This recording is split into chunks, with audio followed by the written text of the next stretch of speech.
हमारी सभी युवा टीम जो इस कार्यक्रम में अपनी पूरी लगन और तत्परता के साथ एक्टिव है।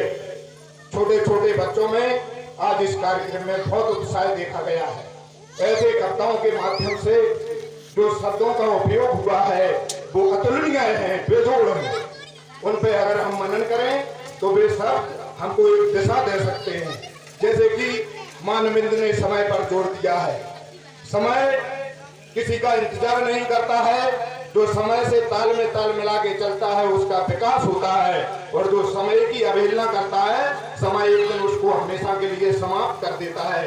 ये प्रकृति का चक्र है।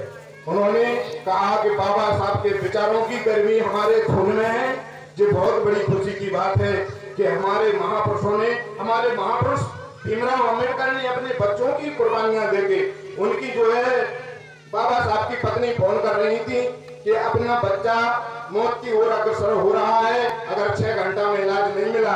उस वक्त में SC/ST एक्ट का आर्टिकल संविधान में लिख रहे थे। अगर उन्होंने कहा हम इसको छोड़ते हैं तो हमारी पूरी समाज का विनाश हो जाएगा, तो हमारे एक बच्चे की कुर्बानी से कुछ नहीं बिगड़ता है।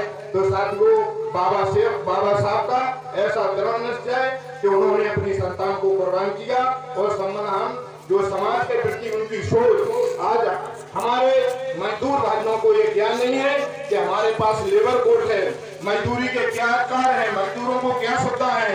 तो वे 1947 में संविधान के आर्टिकल में मजदूरों की, छोटे वर्गों की सभी सुविधाएं कर गए, और बड़ों लोगों के भी साथ उन्होंने कोई अन्याय नहीं किया है।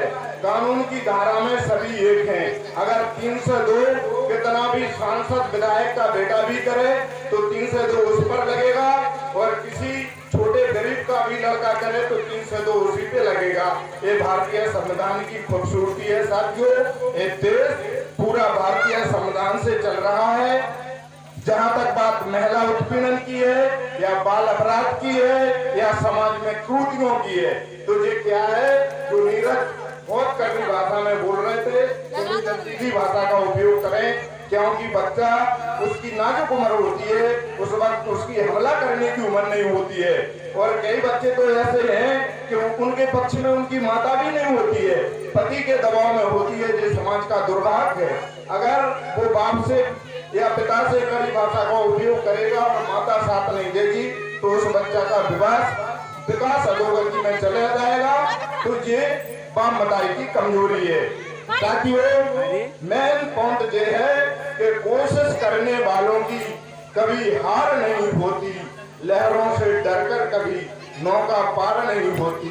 हिम्मत तो करना पड़ेगा साथियों, और गैर हिम्मत के कुछ भी नहीं हो सकता है। बात ये है कि महिलाएं मजदूरी कर रही, या खेत में काम कर रही, या बड़े घराने की जिनके पास खेती है वे भी अपने घर के काम संभाले हुए हैं साथियों। लेकिन निर्णय पुरुष की राय पर होते हैं। ज्यादातर जो भी निर्णय लिए जाते हैं वे पुरुष की हाँ में हाँ कहती हैं, उन पर विचार नहीं करती हैं। जबकि विचार करने का अधिकार सभी को है, किसमें लाभ है किसी में हानि है। और महिला उत्पीड़न की बात है, भारतीय संविधान में इतनी व्यवस्थाएं दी गई हैं कि पहले की जो हमारे पूर्वज